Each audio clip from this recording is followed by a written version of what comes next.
नमस्कार। समय सान्दर्भिकमा स्वागत छ। आज म एउटा विशेष कुराहरू भन्न मन लागेर यहाँहरूमाझ आएको छु।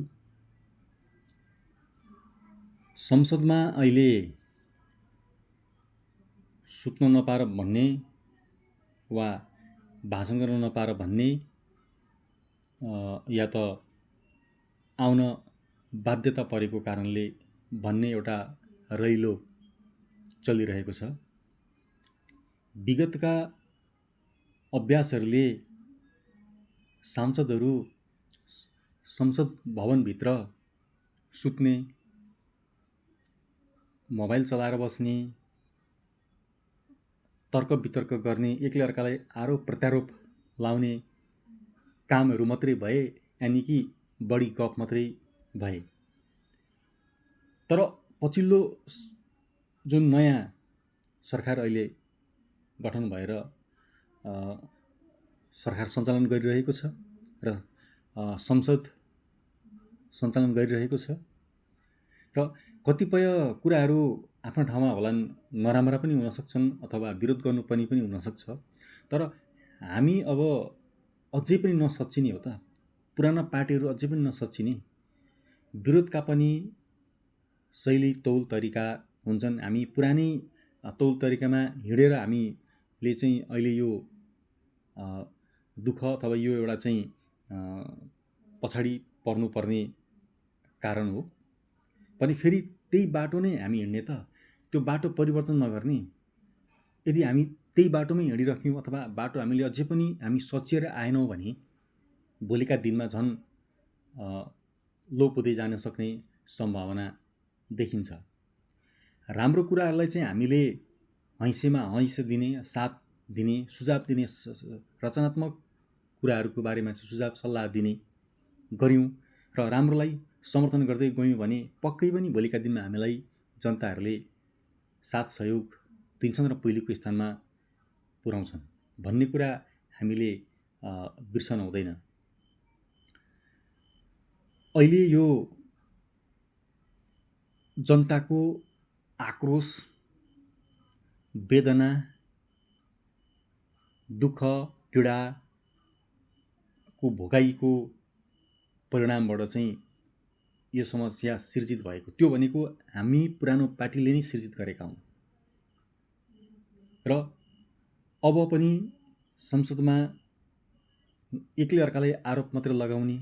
संसद भवन भनेको त त्यहाँ चाहिँ विभिन्न ठाउँबाट संसदहरू चाहिँ उम्मेदवारीहरू चाहिँ जितेर चाहिँ त्यहाँका जनताहरूको चाहिँ समस्या लिएर जाने र त्यो समस्याहरूलाई चाहिँ कसरी हल गर्ने, कसरी चाहिँ विकास निर्माणलाई अगाडि बढाउने र के समस्याहरू छन् त त्यो समस्याहरू पोख्ने ठाउँ अथवा पोख्ने थलो हो। त्यो ठाउँ भनेको एकले अर्कालाई आरोप लगाउने, एकले अर्कालाई गिराउन खोज्ने, खुट्टा तान्ने र त्यहाँ गएर चाहिँ सुत्ने थलो पक्कै पनि होइन। यो कुरा हामीले बुझ्न जरुरी छ र सच्चिनु जरुरी छ। र हामी जो पुराना छौँ, पुरानोमा हामी सखाप भएको होइन।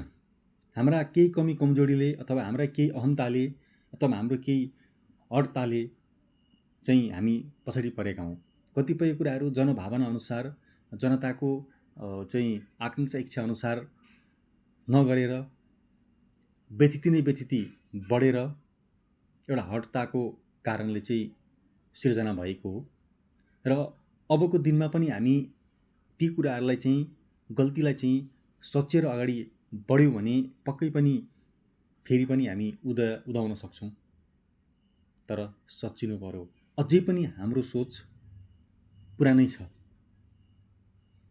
विरोध मात्रै गर्ने, राम्रो कुरालाई राम्रो भन्ने, नराम्रो कुरालाई चाहिँ विरोध पनि गर्नुपर्छ र विरोध गर्ने पनि शैली हुन्छ। अब हामी नयाँ शैलीबाट जानुपर्ने हुन्छ। आन्दोलन नै विकल्प होइन। गर रोड ब्लक छेक्नु नै अथवा रोड सडक जाम गर्नु नै, चक्का जाम गर्नु नै समस्याको समाधान होइन। टायर बाल्नु नै समस्याको समाधान होइन। त्यसका पनि विभिन्न बाटाहरू होलान्, त्यसका पनि विभिन्न माध्यमहरू होलान्, त्यो अवलम्बन गरौँ। र अबको आन्दोलन भनेको राम्रा कुरालाई समर्थन गर्ने, नराम्रो कुरालाई चाहिँ पाखा लगाउने चाहिँ आन्दोलन गरौँ। चक्का जाम, टायर बाल्ने, आन्दोलन जुलुस गरेर हिँड्ने होइन। त्यो चाहिँ अब हामीले सोच्नुपर्ने हुन्छ। हस्त, जय होस्।